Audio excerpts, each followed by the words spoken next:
I stared into the hospital bathroom mirror, tugging at the collar of my nurse's uniform for the third time. Another 12-hour shift behind me, and yet, home wasn't where I was headed. Tonight was family dinner night, the monthly ritual where my career choices became the punchline of every conversation. My phone buzzed. A message from Mom, "Don't be late again. And we're something nice this time, your brother has big news." Of course. Marcus, the family's pride and joy. The miracle surgeon. The one who never failed, unlike his nurse sister. Before leaving, I checked my tote bag, fingers brushing over the manila envelope inside. Just the feel of it sent a tremor through me. Its contents were my secret weapon, the truth that would flip everything they thought they knew. Our parents' house looked exactly the same. The same suburban comfort, the same floral wallpaper, the same family portraits. Except now, Marcus's medical school photo hung center stage in the living room. My nursing school graduation picture? Half hidden in the hallway, probably behind a fern. "Sarah, there you are," Mom said as I stepped in, her gaze instantly critical. "You couldn't change first?" 12-hour shift, Mom. I was lucky to even shower. Everyone was already gathered in the dining room, Dad presiding at the head of the table, Marcus and his perfect wife Jessica on one side, Emma and her husband on the other. They all looked polished and composed, like an ad for expensive cookware. "Still working those crazy shifts?" Marcus asked with a smirk. "If you'd stayed in med school instead of dropping out, you'd have better hours by now." I smiled tightly. "Not yet," I told myself. Let him have his moment. "Speaking of careers," Dad said proudly, "Marcus has some exciting news." Marcus rose, adjusting his designer tie with that smug, camera-ready grin. "I've been appointed head of cardiology at Metropolitan Hospital, the youngest ever." Applause. Cheers. Mom dabbed at her eyes, Dad looked like he'd won the lottery, and Emma clapped as if he'd cured cancer. I simply pushed peas around my plate. "This deserves a toast," Dad said, heading off for champagne. Jessica leaned toward me, her tone syrupy. "Still enjoying the hands-on part of healthcare?" Marcus chuckled. "Yeah, must be tough watching real doctors make the big calls while you take their notes." I took a calm sip of water. "Actually, it's rewarding work. By the way, Marcus, how's Mrs. Anderson doing?" His smirk vanished. What? "Eleanor Anderson. Valve replacement 3 weeks ago. Complications afterward. You remember her, right?" He paled. "How do you?" Dad returned with the champagne, stopping mid-step as the room went still. "What's happening?" I reached into my bag and drew out the envelope. "Thing about being just a nurse, we see everything. We're there when no one else is. We notice patterns, errors, signatures." "Sarah, don't," Marcus warned, voice trembling. "Mrs. Anderson coded on my shift," I said, spreading out the papers. When I reviewed her chart, I found inconsistencies in the pre-op reports. "The ones you signed off on." Mom froze, glass halfway to her lips. Dad sank into his chair, eyes darting between us. "You wouldn't dare," Marcus whispered. 3 ignored risk factors. 2 contraindicated meds. All documented. All signed by you. She almost died because you were too busy rehearsing your promotion speech to pay attention. "I can explain," he started, but I wasn't done yet. "The only reason that woman's alive is because her nurse, Amy, caught her vitals crashing and called a code blue," I said evenly. "While you were toasting yourself at that fancy dinner, I was on the floor doing chest compressions on your patient." Jessica clutched Marcus's arm. "Marcus, what is she talking about?" I gathered the documents into a neat stack. "The hospital board will be very interested in these, especially now that you're being promoted." I paused, locking eyes with him. "Unless you'd rather I keep them quiet." Marcus lunged across the table, but I sidestepped smoothly. Years in emergency wards had taught me how to move fast. "Sarah, please. His voice cracked, all his usual swagger evaporated. You don't know what this could do to me. Oh, I do, I said softly. Exactly like you knew what it did to me every time you mocked my career. Every time you called nursing basic care, while your negligence almost killed someone.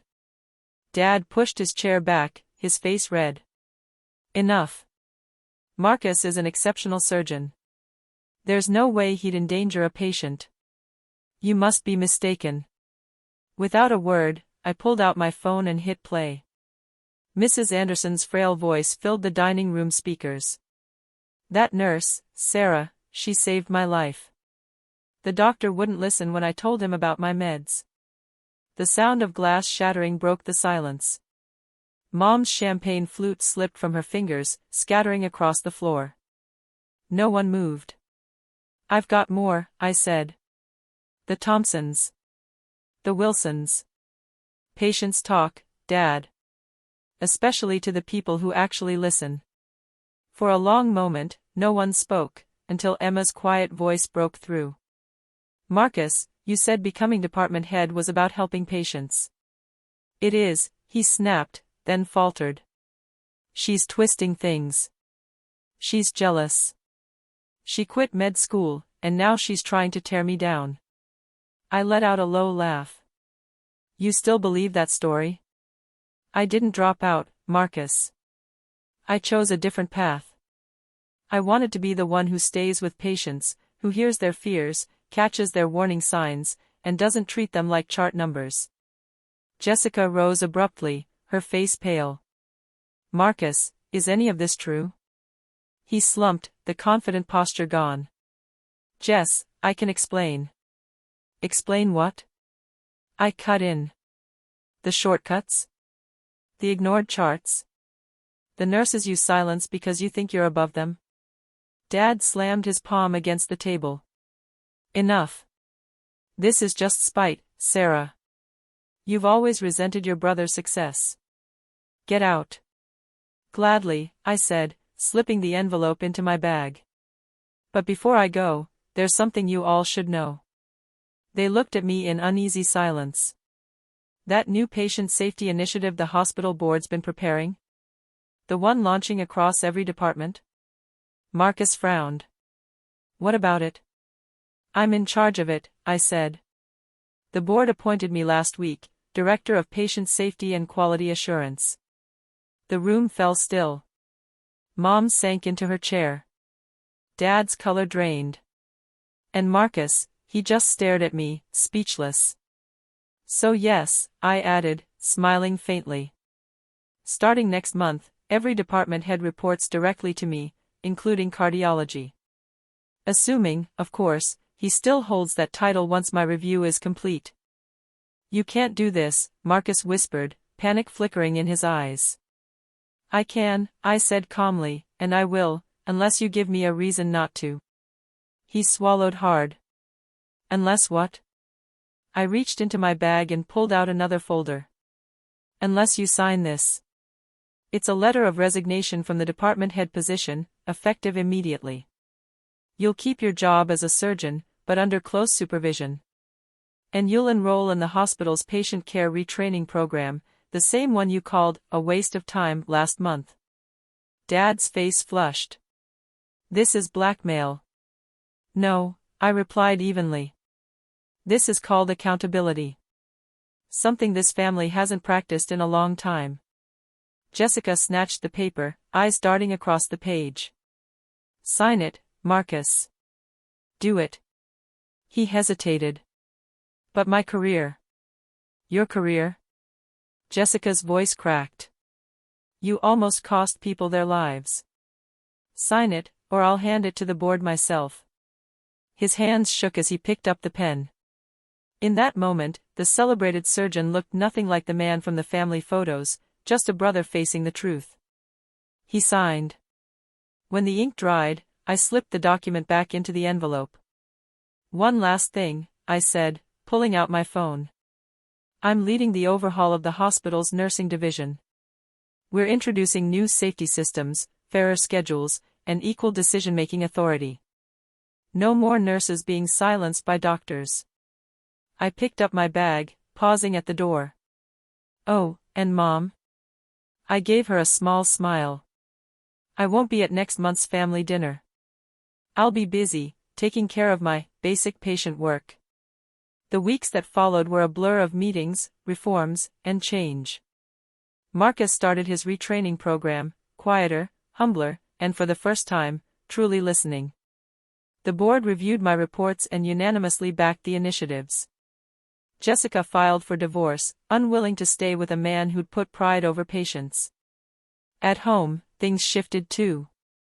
My nursing school photo was moved beside Marcus's in the hallway. Dad stopped talking about real doctors. And Mom started bragging to her friends about her daughter, the new director of patient safety. One evening, as I was leaving the hospital after another late night, my phone buzzed. A message from Marcus. "You were right. I'm sorry. Thank you for stopping me before I hurt anyone else." I stood there for a moment, letting the words sink in. All those years of being the less successful sibling, the one who settled for nursing, and now, the one who'd made the biggest difference. Sometimes success doesn't come with applause or a corner office. Sometimes it's the quiet kind, the kind that saves lives and restores faith in what truly matters. As I walked toward my car, the sunset glinting off my badge, I thought of Mrs. Anderson, now home with her family. Of every patient whose trust had been my greatest honor. Of the nurses who would finally have a seat at the table. Maybe I hadn't failed at all. Maybe I'd just chosen a different kind of greatness, the kind that doesn't seek the spotlight, but keeps it burning for others. The next morning, I unlocked the door to my new office. Fresh paint gleamed on the wall. Director of Patient Safety and Quality Assurance.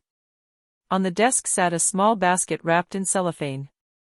A handwritten card peeked out. "Thank you for showing everyone what nurses can do." I smiled, pinned my badge to my chest, and took a deep breath.